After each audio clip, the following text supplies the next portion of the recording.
मेरी तपस्या जो है वो पूरी हो गई। तो लगातार ममता कुलकर्णी सफाइयां दे रही हैं कि मैंने कितना तप किया है, मैंने किस तरीके से यहाँ पर हठ योग किया, कितनी कड़ी मैंने तपस्या दी है और इसी के साथ कड़ी तपस्या देने के बाद मुझे कुछ शक्तियां भी प्राप्त हुई और महाभगवती का विशेष मेरे ऊपर आशीर्वाद है। और धीरेन्द्र शास्त्री को लेकर भी काफ़ी मुखर वो नजर आए और कहा कि जितनी उतनी उनकी उम्र है उतने वक्त से तो मैं तप कर रही हूँ, योग में मैं हूँ। और चलिए अब इसी पर चर्चा के लिए हमारे साथ हमारे खास मेहमान जुड़ गए हैं। खास मेहमानों का रुख करेंगे और चर्चा करेंगे इस विषय पर कि आखिरकार महाकुंभ में ये विवाद क्यों।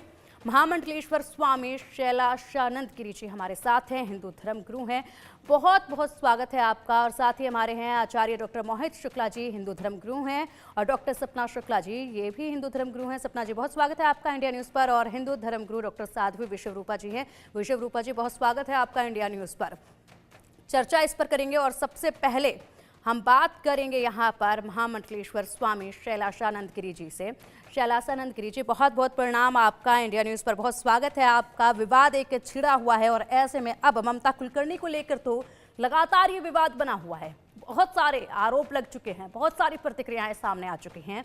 धीरेन्द्र शास्त्री ने भी अब इस पर जिस तरीके से बयान दिया है कि कोई भी कैसे महामंडलेश्वर बन सकता है, किसी को भी ये पदवी कैसे दी जा सकती है, क्या कहेंगे इस पर आप। हालांकि ममता कुलकर्णी ने बाकायदा अपने आप एक इंटरव्यू में बहुत सारे मंत्रों का उच्चारण करते हुए बता दिया है कि उन्होंने कितनी तप की है और कितना ज्ञान उन्होंने हासिल किया है।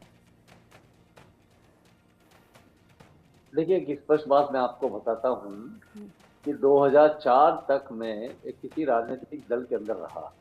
2016 के अंदर जब मुझे महामंडलेश्वर बनाया तो इसी प्रकार की बहुत सारी विवाद की स्थिति निर्मित हुई, परंतु अंततः अखाड़ा परिषद, जितना संत समुदाय है, जितना समाज है, उन्होंने जब पाया कि विगत अनेकानेक वर्षों से मैं उसका अध्ययन करता रहा हूँ, तपस्या करता रहा हूँ, तब मुझे ये नहीं मालूम ममता जी ने कितना तपस्या किया है या कितना उन्होंने अध्ययन किया है या कितना उनका पिनेस रहा है। अभी कुछ दिन पूर्व उनसे मेरा मिलना हुआ, उनसे मैंने बातचीत करी। जो आप लोगों के मन में जो सवाल है, मैंने वही सवाल उनसे पूछा, क्योंकि एनएसडी के शुरुआती दौर से मैं भी गुजरा हूँ, यानी कि कुछ बॉलीवुड के शुरुआती दौर से मैं भी गुजरा हूँ। तो मैंने उनसे पूछा कि अचानक आपके मन में घटा कैसे। तो उन्होंने स्पष्ट जवाब दिया कि पिछले 23, 24, 25 सालों से मैं एक्सट्रीम फिनेंस के अंदर अपनी, जिसे कह सकते हैं कि साधना कर रही हूँ। तो आप एक बताइए, हम आप नहीं हो सकते। लक्ष्मी त्रिपाठी अपने आप में एक बड़ा नाम है, एक बड़ी साधिका का नाम है। उन्होंने अपना पूरा जीवन किन्नरों के उत्थान के लिए लगाया, उन्होंने अपना पूरा जीवन साधना में लगाया। यदि उनके निर्णय से कोई व्यक्ति महामंडलेश्वर बन रहा है तो हमें शिष्य से पूर्व गुरु को देखना होगा, जिनकी प्रस्तावना के ऊपर उनको महामंडलेश्वर बनाए। अच्छा तो महाराज जी, एक सवाल है मेरा, बिल्कुल महाराज जी, इसी बीच एक सवाल है मेरा। आपने जिस तरीके से बात की, किन्नर अखाड़े का शब्द का आपने इस्तेमाल यहाँ पर किया, किन्नर अखाड़ा है और ममता कुलकर्णी जी किन्नर अखाड़े की महामंडलेश्वर बनाई गई हैं। तो किन्नर अखाड़ा आप समझिएगा, नाम से ही समझिएगा किन्नर अखाड़ा, और उनको किन्नर अखाड़े का महामंडलेश्वर बनाया गया है। वो इस श्रेणी में नहीं आती है, लेकिन उसके बाद भी उनको वहां का महामंडलेश्वर बना दिया गया है। क्या ऐसा हो सकता है क्या? देखिए, 2016 के अंदर मैं महामंडलेश्वर बना तो जूना अखाड़े से बना, और जूना अखाड़े से बनते समय मैं कोई किन्नर नहीं हूँ, मैं कोई नारी नहीं हूँ, मैं पुरुष हूँ।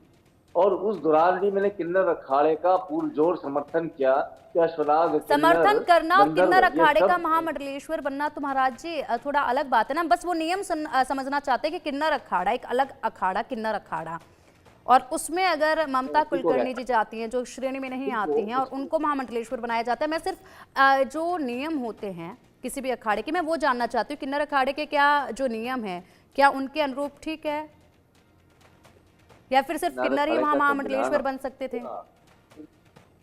जूना अखाड़े के संविधान को बदला गया जिस समय पर एक विदेशी महिला, मेरी माता यानी लोग योग माता केला देवी, जो कि केकवा इकावा जापान की है, उनको प्रथम महिला विदेशी महामंडलेश्वर के रूप में सुशोभित किया गया। तो उस समय भी संविधान बदला गया, क्योंकि ये कहीं ना कहीं भारतीय विधान के अंदर एक साध्वी को अंदर लाने का प्रयास था, एक नारी स्वातंत्र का भाव उसके अंदर दिया गया था। उसी प्रकार से क्रांतिकारी कदम जो था हरिगिरी महाराज अवधेशानंद गिरी द्वारा उठाया गया, जब किन्नर अखाड़े को जुना अखाड़े के साथ संबद्ध करते हुए उसका स्वतंत्र भाव दिया गया। तो ये स्पष्ट है कि देखिए, देश काल स्थिति के अंदर हमें ये देखना पड़ेगा कि इवोल्यूशन का दौर है।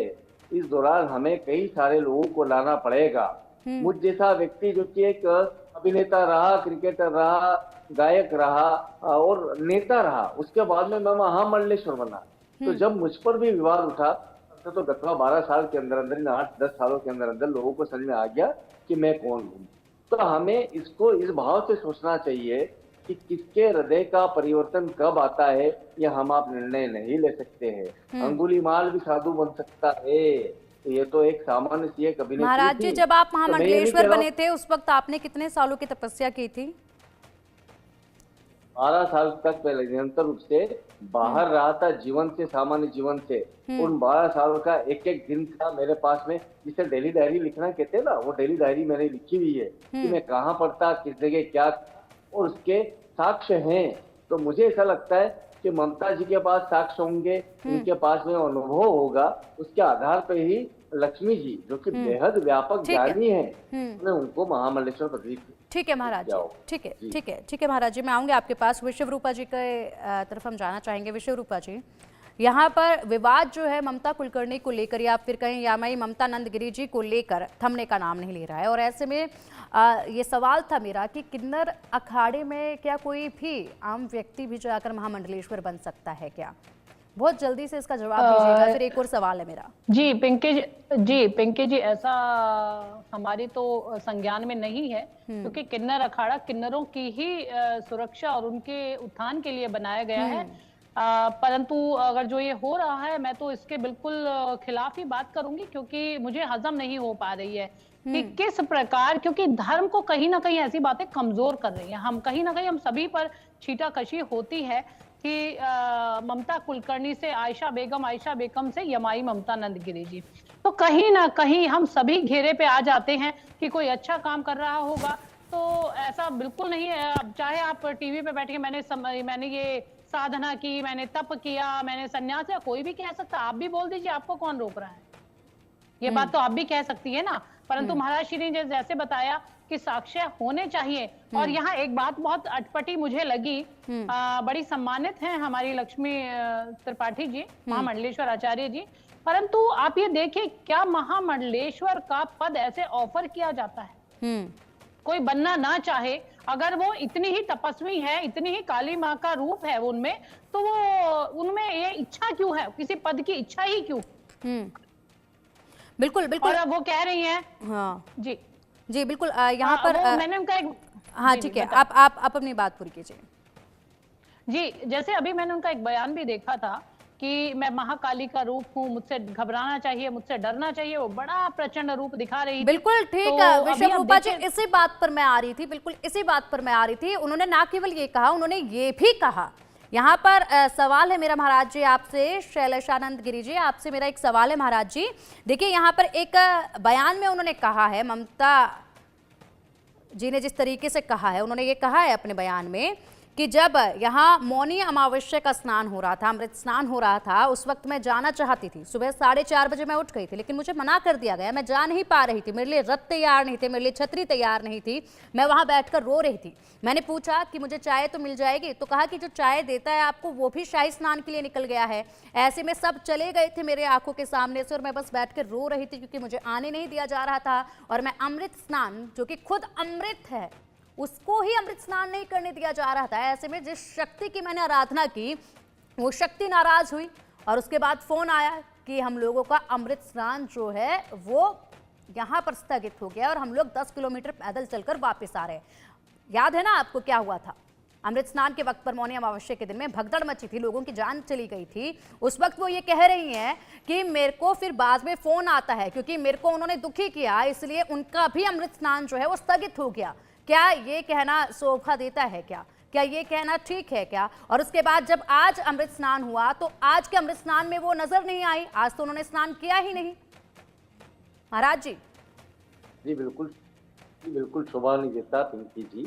आपने बात करी थी एलिजिबिलिटी की, तो प्रथम मेरा वक्तव्य जो था वो एलिजिबिलिटी के ऊपर था कि उसके ऊपर गुरु निर्णय लेते हैं, खड़ा परिषद निर्णय लेता है। किंतु हमारी वाणी के ऊपर नियंत्रण जो है वो एक राजनीतिक आधार पे या कूटनीतिक के आधार पर या हम कहें आध्यात्मिक आधार पर रहना बेहद आवश्यक है। इसका उनको ध्यान रखना चाहिए। देखिए, एक स्पष्ट है कि यदि कहीं पर भगदड़ मची, कहीं पर कुछ लोग मरे, तो ऐसी स्थिति में हमारा सबका नैतिक कर्तव्य था। मैं स्वयं भी उस स्थिति में था। वहां पर मैं बैठा, मेरी जो हमारी मणि कहलाती है, जहाँ पे धर्म ध्वजा होती है, उस मणि में बैठ करके मैंने प्रथम रूप से मेरे निजी तौर पे, जब मुझे हरिगिरी महाराज का मैसेज नहीं आया था या उनका उद्बोधन नहीं आया था, मैं अंततः मेरे मन से कहा कि हमें स्नान पे नहीं जाना चाहिए। यदि हम लोगों के प्रभाव के अंदर, भगदड़ के अंदर इजाफा होता है या किसी को आहत होना पड़ता है, तो हम यहाँ पर एक लोटा गंगा जल बुलवा करके स्नान कर सकते हैं, क्योंकि यह हमारी आज की आवश्यकता है, वर्तमान वक्त की आवश्यकता है।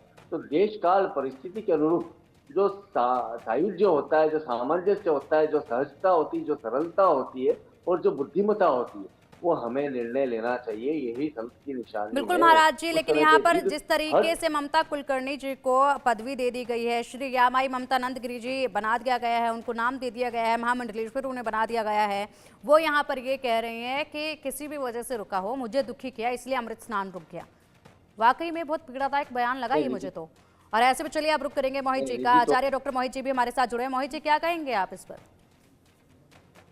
देखिए, महामंडलेश्वर जो है, जब उपाधि दिया जाता है उसके कुछ नियम है कि उसको जो महामंडलेश्वर की उपाधि ले उसको वेद पुराणों का ज्ञाता होना चाहिए।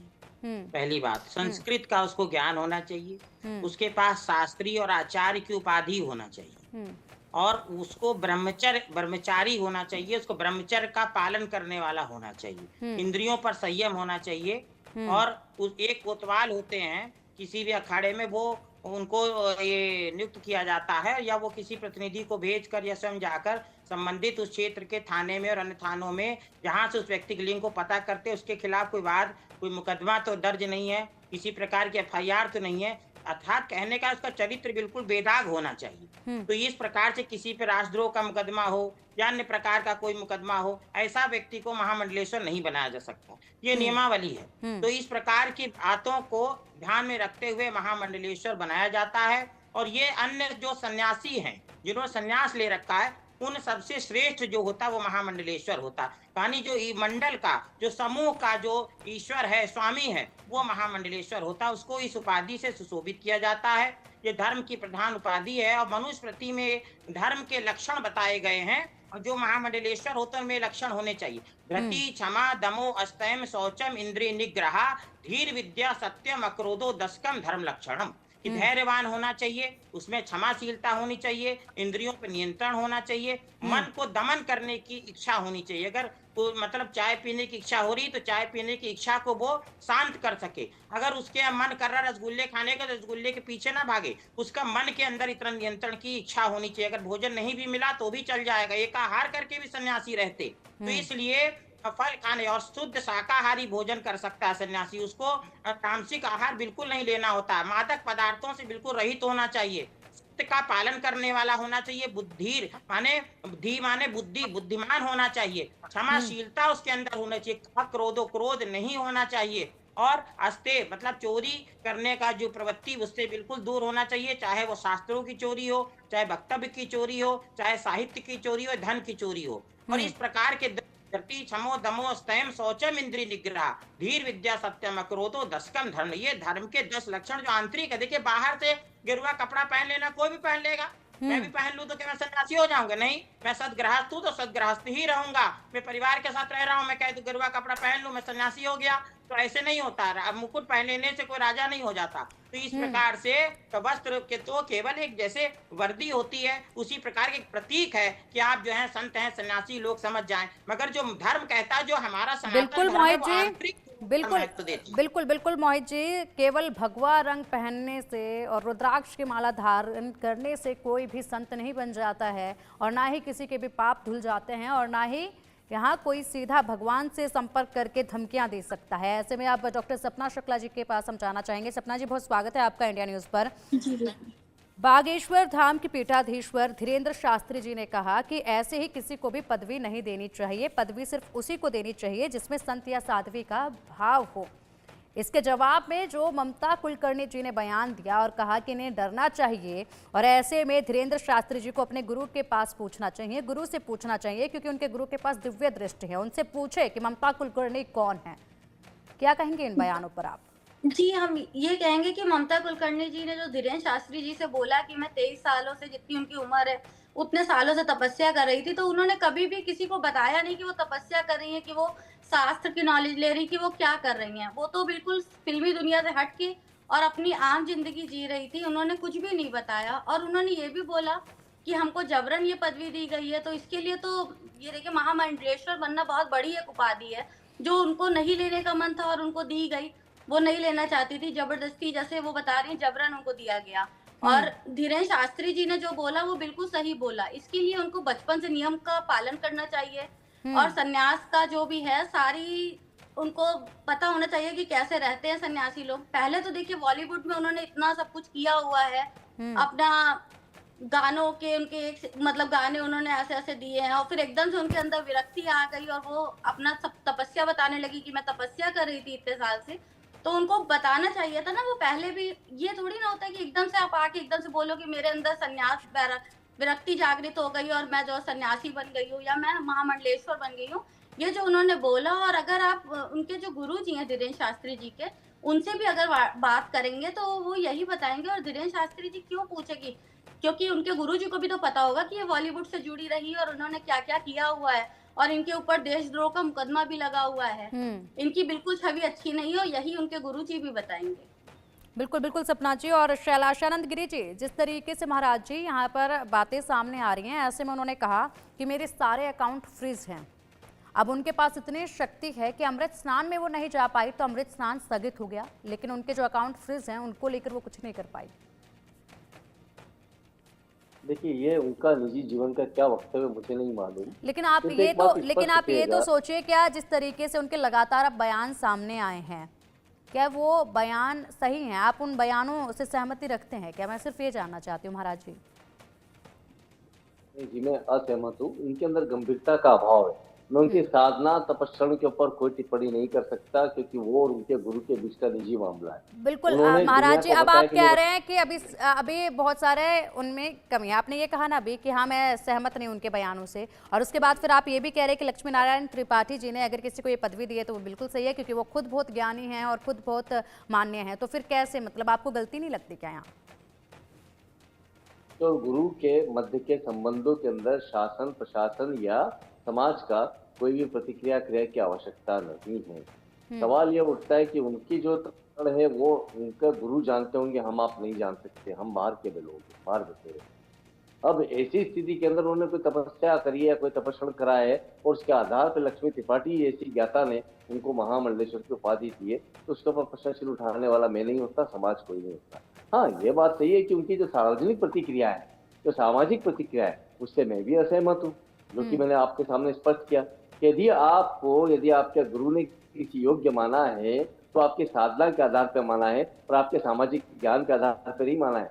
तो आपको सामाजिक ज्ञान के ऊपर यदि थोड़ा सा अनुशासन रखना चाहिए, उसके ऊपर प्रतिबद्धता आपकी जाहिर करना चाहिए कि भाई मैं इस स्थिति में हूँ, और ये कोई सा भी सोशल वर्डिक्ट देने के पहले, सोशल स्टेटमेंट देने के पहले आपको अपने गुरु से अनुमति लेना चाहिए, गुरु से पूछना चाहिए। तो इस बात के लिए मैं उनको ये सलाह दूंगा कि वे कोई भी सार्वजनिक प्रतिक्रिया करने से पूर्व अपने गुरु की अनुमति ले। देखिए, हमारे ही शास्त्रों में लिखा है, मोहित जी की बात से मैं 100% सहमत रहा। हमारे शास्त्र में लिखा है कि गुरुपाद विहीना एते नश्यन्ति ममाज्ञा, गुरु मूलम ही मंत्राणाम गुरु मूलम ही परम पदा। यदि भगवती भैरवी ने यावल तंत्र में निर्दिष्ट कर दिया है कि गुरु की आज्ञा के बिना किया गया प्रत्येक कर्म में नष्ट कर देती है, तो वो जिस प्रकार की देवीय भाव की उच्चारण करती है, अभिव्यक्ति करती है, तो उनको ये मानना पड़ेगा कि गुरु से पूछे बिना यदि उन्होंने कोई अभिव्यक्ति भी दी है तो वो गलत है। सत्य असत्य से लेना देना नहीं है, गुरु की आज्ञा परम है, उनको गुरु की आज्ञा का पालन करना चाहिए। तत्पश्चात वो किसी भी प्रकार की क्रिया प्रतिक्रिया करे तो उनके लिए सिद्धि की कारक होगी, उनके लिए वो अभिष्ट नहीं करेंगी, उनके लिए वो कहीं न कहीं इष्ट के ही प्रदायक होंगी। तो ये बात सत्य है कि देखिए कई बार क्या होता है कि साधक जो होता है वो अपना मानसिक रूप से उस स्थिति में नहीं होता है जिस स्थिति के समाज के अंदर उसने अपने आप को प्रतिष्ठित किया ठीक है। है। कई बार जी ठीक है महाराज जी, एक सवाल मेरा आपसे यहाँ पर ये भी है कि जिस तरीके से धीरेन्द्र शास्त्री जी ने कहा है कि ये पदवी उसी को मिलनी चाहिए जिसके अंदर संत या साध्वी का भाव हो, तो क्या आप ममता कुलकर्णी के अंदर संत या साध्वी का भाव देखते हैं? देखिए मैं निजी तौर पर देखूं तो मैंने उनका परीक्षण नहीं किया कभी भी, ना उनके ऊपर कोई अनुसंधान किया। धीरेन्द्र जो है वो स्वयं अखाड़ा परिषद या अखाड़े से कोई संबंधित नहीं है, तो उनकी किसी भी क्रिया के ऊपर मेरा प्रतिक्रिया देने का कोई अधिकार इतना नहीं बनता। पर हाँ ये स्पष्ट है कि यदि वेद स्मृति सदाचार स्वच्छ प्रियात्मना एतत् चतुर्धम प्रावु साक्षात धर्म संरक्षणम, उसी मनुस्मृति के अंदर ये लिखा है कि वेदों में जिनकी रुचि है वो अध्ययन अध्यापन कर रहा होगा, स्मृतियों में जिनका विश्वास है, सदाचार से जो जीवन जीता है और स्वयं के आनंद में रहता है, स्वयं से प्रेम करता है, तो ये 4 लक्षण हैं जो आपके धर्म को होने का या धार्मिक होने का प्रमाण देते हैं। तो मैं ये नहीं कह सकता इंद्र कितने धार्मिक है या ममता कितनी धार्मिक है, किंतु ये स्पष्ट है कि हाँ मर्यादा का पालन करना कोई सा भी काल हो, चाहे वो त्रेता हो, द्वापर हो, सतयुग हो या कलयुग हो, उसके अंदर मर्यादा का पालन करना बेहद आवश्यक है। इसके अंदर अनेक बार कई संत जो कि चाहे कथावाचक हो चाहे वो अखाड़े को, वो अपनी मर्यादाओं को पार करते हैं। महाराज जी आप ठीक है महाराज जी, आपसे एक और सवाल है मेरा, और सवाल ये है कि आज अमृत स्नान था, तो ऐसे में महामंडलेश्वर की पदवी पर अगर ममता कुलकर्णी जी अभी भी कायम है, तो ऐसे में क्या उनको अमृत स्नान के वक्त मौजूद नहीं रहना चाहिए था किन्नर अखाड़े के साथ और लक्ष्मी नारायण त्रिपाठी जी के साथ? देखिए सूतक पातक यही सारी विधाएं हैं जिसके अंदर गुरु ने यदि अनुमति दी है तो अवश्य करना चाहिए, और गुरु ने अनुमति नहीं दी है तो नहीं करना चाहिए। मेरे जो गुरु हैं महर्षि कपिल अद्वैत, जिनको पूरा विश्व महायोगी पायल बाबा के रूप में जानता है, वो ब्रह्मलीन हो गया और उनके स्थान पर गुरु माता योग माता केला देवी, उन्होंने मुझे जापान से फोन करके कहा, जो कि वो विदेशी है, जबकि वो तो यदि देखा जाए तो उनका मूल है वो विदेश का है, जापान का है। उन्होंने मुझे बोला अच्छा महामंडलेश्वर है ना ममता कुलकर्णी जी अभी भी? ममता कुलकर्णी जी अभी भी महामंडलेश्वर है ना? मुझे इस बात की कोई जानकारी नहीं है कि वो महामंडलेश्वर बनी थी, इस बात की जानकारी है। उनको हटाया गया, इस बात की जानकारी मुझे नहीं लग पाई है पिछले 4 दिनों में। अच्छा आपको इस बात की जानकारी नहीं है, ठीक है। विश्व रूपा जी आपके पास आना चाहूंगी मैं अब। क्या आप धीरेन्द्र शास्त्री जी के बयान से सहमत हैं जो उन्होंने कहा संत या साध्वी का भाव होना चाहिए, और क्या आप ममता कुलकर्णी के अंदर संत और साध्वी का भाव देखते हैं? क्या मैं 100% धीरेन्द्र शास्त्री जी से सहमत हूँ। बिल्कुल जैसे मोहित जी ने भी कहा, सभी ने यहाँ सभी जो आदरणीय बैठे हैं सभी ने एक नियम बताया है, और बार बार हमारे महाराज श्री कह रहे हैं कि गुरु गुरु क्या एक, देखिए कोई भी संबंध होता है, अगर उदाहरणतः पिंकी जी मैं अगर आपके चैनल पे 4 बार 5 बार बैठूंगी तो एक प्रेम सा आपके मेरे बीच में हो जाएगा। ऐसा नहीं होता, क्योंकि गुरु और शिष्य का संबंध में थोड़ी मजबूती आने के लिए समय चाहिए। एक रात में कोई गुरु के प्रति इतनी समर्पण नहीं दिखा सकता है। दूसरा मैं एक मेरा प्रश्न है कि अगर ममता कुलकर्णी में देवी शक्ति का अवतार है तो वो भगदड़ मचाने के बजाय उसे रोक सकती थी।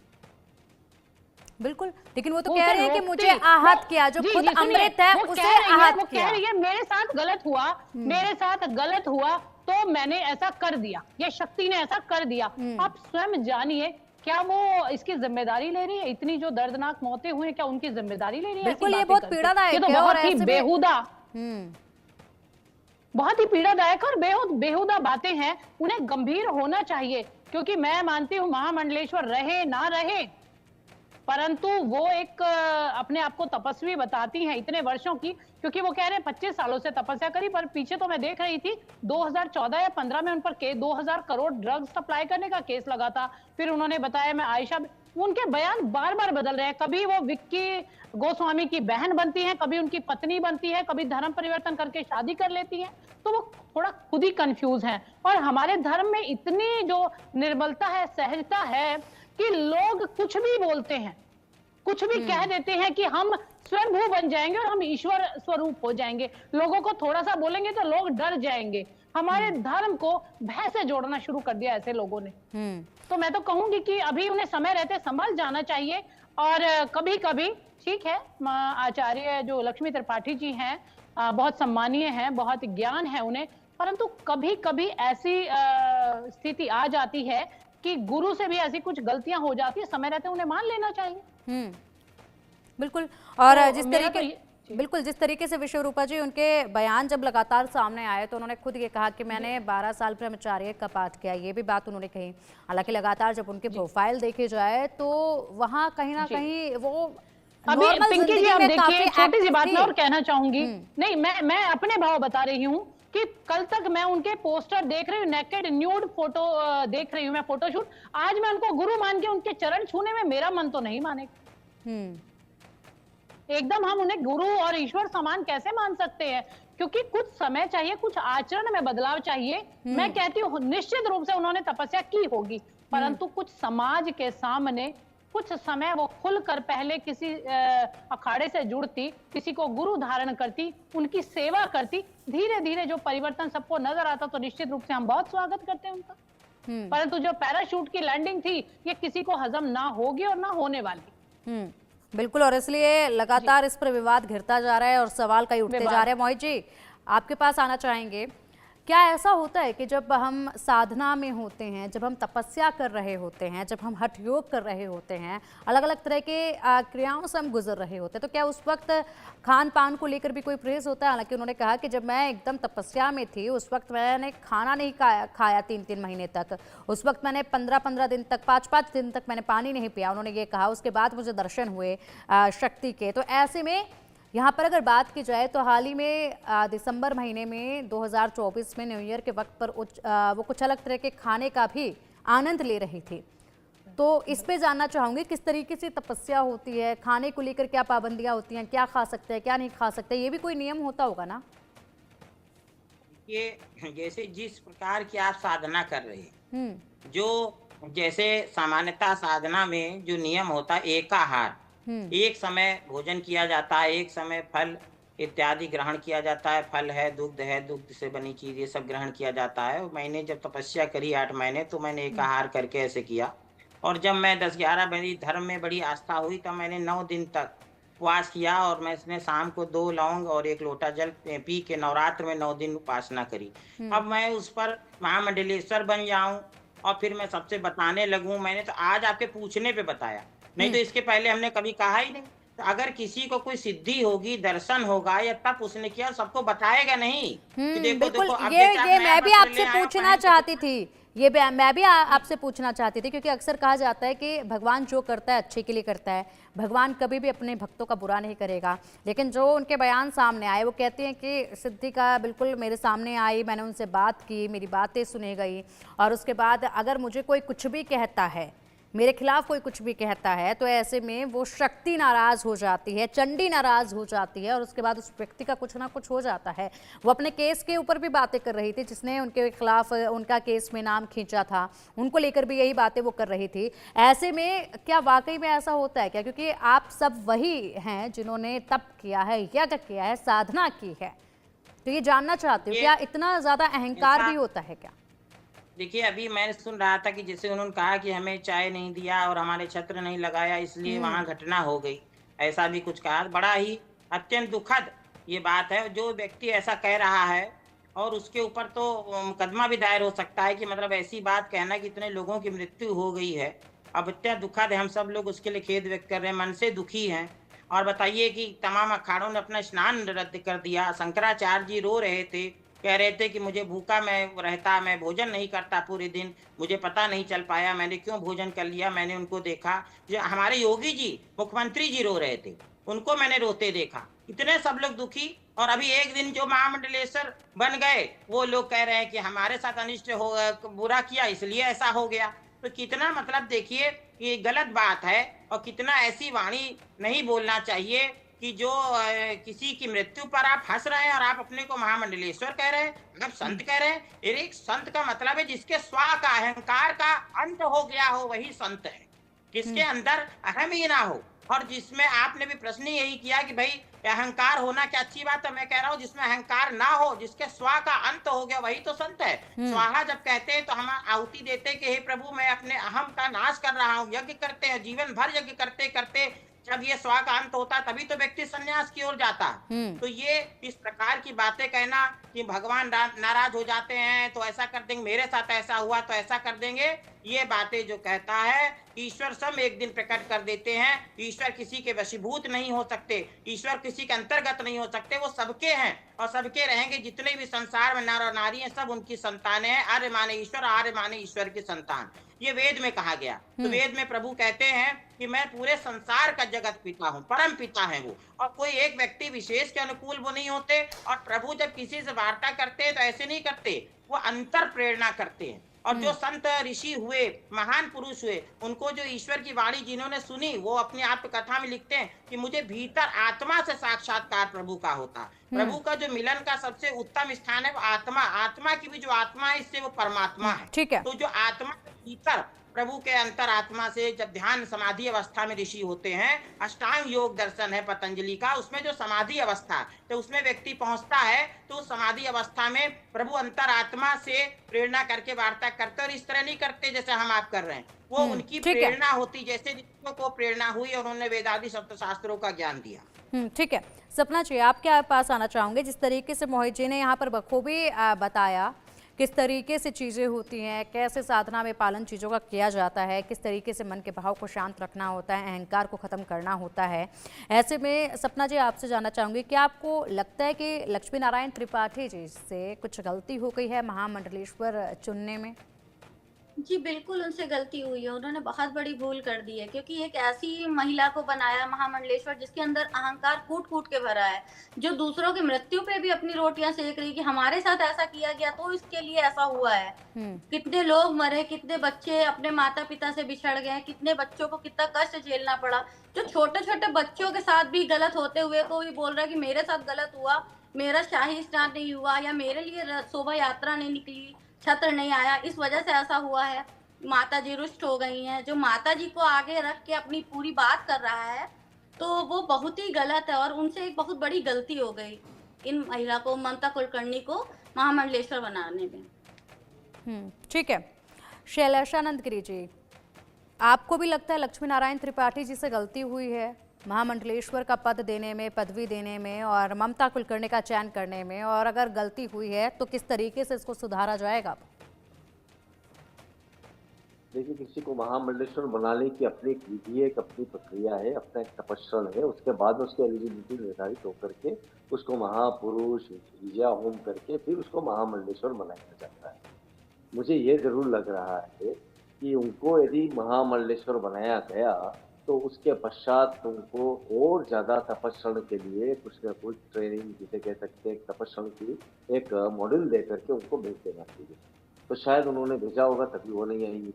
मैं उनके किसी निर्णय के ऊपर प्रश्न उठाने वाला या नहीं हूँ, क्योंकि एक स्पष्ट है कि देखिएगा, यदि उनके मुख से कोई वाणी से किसी भी प्रकार का आहत होने वाले भाव निकल रहे हैं तो उसकी जवाबदारी गुरु की बन जाती है। इसलिए गुरु को चाहिए कि सख्त अनुशासन के साथ में उनको पुनः तपस्रण के ऊपर भेजे, और उस तपस्रण के पश्चात उनका शोधन करके, उनकी शुद्धि करके, उनको पूर्णतः तैयार करके पुनः यदि समाज के अंदर लाना है तो समाज में लाए, कंदराओं में ले जाना है तो कंदराओं में ले जाए, आश्रमों में ले जाना है तो आश्रमों में ले जाए।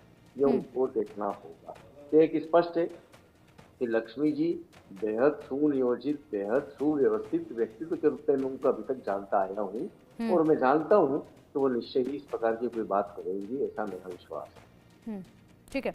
विश्व रूपा जी, देखिए जिस तरीके से महाराज जी ने कहा कि अगर उन्हें ये पदवी मिल गई थी तो इस पदवी के बाद उन्हें और भी ज़्यादा ध्यान करना चाहिए था, और भी ज़्यादा ज्ञान हासिल करना चाहिए था, और भी ज़्यादा तप करना चाहिए था, और जो प्रक्रियाएं होती हैं उनको पूरी तरीके से फॉलो उनको करना चाहिए था, उनका पालन उनको करना चाहिए था। ऐसे में मैं आपसे जानना चाहूँगी, क्योंकि जब अचानक से वो आई, उनको महामंडलेश्वर बना दिया गया, उस वक्त लगातार उनकी वीडियोज़, उनकी तस्वीरें खूब सामने आई, खूब वायरल हुई, लोगों के बीच में पहुँची, हर तरफ उनकी चर्चाएँ थी, और लगातार तस्वीरें एक के बाद एक सामने आ रही थी। वो खुद बोल रही थी वीडियोस में, और मीडिया के सामने भी वो पहुंची थी, लेकिन अब जैसे ही विवाद गरमाया है उसके बाद वो अचानक से गायब हो गई हैं। अब बीच में सिर्फ एक ही बयान आया, उस बयान में भी उन्होंने एक के बाद एक कई सारी ऐसी बातें बोल दी हैं जिसके बाद और भी ज्यादा विवाद गरमा गया है।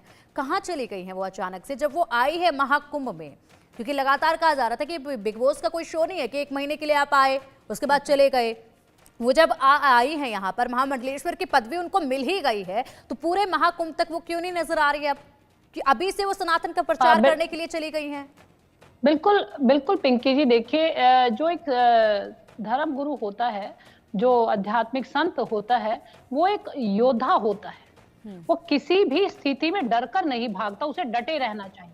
प्रथम तो ये होना चाहिए कि कोई भी स्थिति अगर आप सही हैं, स्पष्ट हैं, तो सामने रहकर ये कार्य कीजिए। मुझे तो एक और थोड़ा सा उनके बयान पर अब मैं बैठे बैठे मेरे विचार आया, पता नहीं अब सही है कि हमारे ही मन में विचार आया कि जब भगदड़ हुई तो शायद रात्रि के 1:30 या 2 बजे का समय था, परंतु उस दिन तो स्नान संतों ने कैंसिल ही कर दिया था। तो मुझे समझ नहीं आता ये प्रक्रिया हुई कब कि उन्हें नहीं ले जाया गया और फिर उन्हें बाद में बुलाया गया और फिर उनके कहने से भी ये मृत्यु हो गई। मैं तो ये भी सोचने पे, क्योंकि उस वक्त जब भगदड़ हुई तो बहुत सारे लोग वहां सो रहे थे, स्नान प्रक्रिया तो तब तक शुरू भी नहीं हुई थी। उन्होंने तो कहा, ये भी एक सोचने का विषय है। हाँ विश्वरूपा जी, उन्होंने कहा कि मैं सुबह 4:30 बजे उठी, मैं सबको देख रही थी अखाड़े में, सब तैयार हो रहे थे, सबके रथ सज रहे थे, सब रथ पर सवार होकर जाने वाले थे। मैंने चाय मांगी, चाय नहीं मिली, मुझे मना किया गया था, मैं उनके साथ नहीं जा सकती थी, मेरे लिए कोई रथ नहीं था, मेरे लिए कोई छतरी नहीं थी वहां पर, और मैं नहीं जा सकती थी शाही स्नान के लिए। दुख हो रहा था मुझे, क्योंकि खुद अमृत को वो वहां नहीं लेकर जा रहे हैं अमृत स्नान के लिए। और ऐसे में उसके बाद दिन जब चला तो फोन आया कि हम तो 10 किलोमीटर से पैदल आ रहे हैं, हमारा शाही स्नान जो है, अमृत स्नान जो है वो स्थगित हो गया। बिल्कुल बिल्कुल पिंकी जी, देखिए जो हास्यास्पद जो ये बयान दे रही हैं, इसीलिए आप और हम सब यहाँ बैठे हैं, क्योंकि धर्म कोई मजाक का विषय नहीं है, कोई हास्य का विषय नहीं है, इतना सरल नहीं है कि उसका कोई भी व्यक्ति आए और कुछ भी कहता बने। और अभी क्योंकि देखिए महाकुंभ तो एक ऐसा आयोजन है जहां पूरे विश्व में एक संदेश जा रहा है। अभी पीछे ही मैं देख रही थी कि जितने भी मुस्लिम कंट्री है, सबसे ज्यादा ट्रेंड हमारा महाकुंभ हो रहा है वहां पर। तो क्या संदेश वहां देंगे कि कल तक ऐसे, वो तो देखिए मजाक का पात्र बनने वाली बात है। तो बड़ी, मैं तो अपने जो धर्म गुरु हैं, शंकराचार्य हैं, आदरणीय हैं हमारे, और उन्होंने अपना जीवन दिया है, तो कोई भी ऐसा कार्य करने से पहले बड़ा सोच विचार करना चाहिए। और निश्चित रूप से आपका, हम सभी का प्रश्न बनता है कि आज वो कहाँ गई? जब वो एक अमृत स्नान करने से इतनी नाराज हो गई, तो आज तो उनके पास सभी कुछ था। वो निश्चित रूप से वो महामंडलेश्वर हैं या नहीं है, वो मान्य है या पद से हटा दी गई हैं, तो आज उनको सबके सामने आकर इन सबका, अगर वो साथ में होती और बसंत पंचमी का अंतिम स्नान भी बोला जा रहा है, आज वो इसका पुण्य प्राप्त करती, तो निश्चित रूप से हम समझते कि वो सच्ची एक धार्मिक योद्धा है, महामंडलेश्वर है। बिल्कुल, तो वो खुद को कह रही है कि मैं अभी भी, एक प्रश्न खड़ा होता है उनके ऊपर। बिल्कुल वो कह रही है कि मैं अभी भी यामाई ममता नंदगिरी हूँ, ममता कुलकर्णी नहीं, यामाई ममता नंदगिरी हूँ मैं अभी भी। तो, और साथ ही यहाँ पर लक्ष्मी नारायण त्रिपाठी कह रही है कि वो महामंडलेश्वर थी। होना चाहिए था अपने, लक्ष्मी नारायण त्रिपाठी भी कह रही है कि वो महामंडलेश्वर थी, महामंडलेश्वर रहेंगी। के साथ होना चाहिए था। हम जैसे जो हम ऑब्जेक्शन उठा रहे हैं, जो सवाल जवाब कर, हो सकते हैं कुछ हमारे भी मुंह बंद हो जाते, परंतु उन्होंने तो और सवालों की झड़ी लोगों को दे दी है, और प्रश्न उन पर खड़े हो गए हैं। तो क्या वो कहीं ना कहीं उनके मन में चोर था कि वो जो अभी नजर नहीं आ रही है वो भाग खड़ी हुई है? बिल्कुल।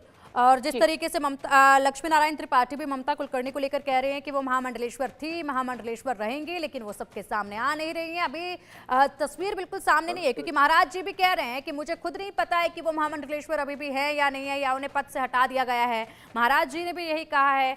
और अब हम रुक करेंगे मोहित जी का। मोहित जी, आप कुछ कह रहे थे? जी देखिए, मैं पिंकी जी आपके इस चैनल के माध्यम से बताना चाहता हूँ, सबको संसार पूरा ही जान ले कि भगवान कभी किसी का वध नहीं करते हैं। ये यज्ञम वही श्रेष्ठम कर्मा, शास्त्र कहते हैं कि जितने भी श्रेष्ठ कर्म हैं वो सब यज्ञ की श्रेणी में आते हैं। पंच महायज्ञ बताए गए। अब ये जो महाकुंभ है, ये भी एक महायज्ञ हो रहा है, और भगवान तो इसकी रक्षा करते हैं यज्ञ की। भगवान राम ने यज्ञ की रक्षा करी, और जो वो कहती काली माता ने मार दी, तो काली माता के बारे में आप दुर्गा सप्तशती में पढ़ लीजिए।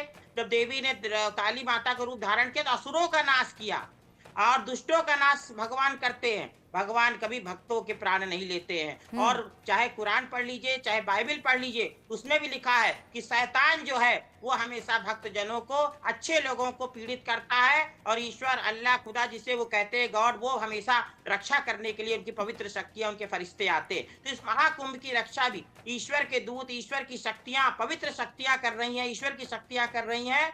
भगवान कभी अपने भक्तों का अनिष्ट नहीं चाहते, बल्कि आसुरी शक्तियां जो हमारे पुराणों में बताया गया है वो लग जाती हैं जब अच्छे काम यज्ञ होते हैं ऐसे महायोजनों में। तो उन आसुरी शक्तियों ने ये प्रयास किया कि हम इस महाकुंभ में को विध्वंस कर दें, यज्ञ को विध्वंस कर दें। तो ऐसा कार्य आसुरी शक्तियां करती हैं। भगवान ने रक्षा किया और ये बहुत बड़ा अनिष्ट हो सकता था, भगवान ने उसको सीमित किया, मगर तब भी जो लोग दिवंगत हुए, मैं उनके ईश्वर से प्रार्थना करता हूँ कि ईश्वर के श्री चरणों में स्थान प्राप्त करें, परम मोक्ष को प्राप्त करें। ऐसे ये जो दुखद घटना है, मगर ये कहना कि माँ भगवान काली जी ने हमको चाय नहीं दिया, छत्र नहीं दिया, इसलिए बड़ी हास्यास्पद बात वो कह रही है, बड़ी दुखद बात है कि एक महामंडलेश्वर की उपाधि उन्होंने लिया। वो खुद कहती कि हमने ये उपाधि लिया, हम इसके योग्य, हमने तपस्या करी है, पूजा करी। जो तपस्या पूजा करेगा वो ऐसी बातें कहेगा कि भगवान ऐसा करे। संत तो हमेशा लोक कल्याण का भाव रखता है। हमारे मंदिर मुगलों ने तोड़ दिए, वो कितने मंदिर विध्वंस कर दिए, सोमनाथ का मंदिर, तब भगवान ने मुगलों की सेना का नाश क्यों नहीं किया?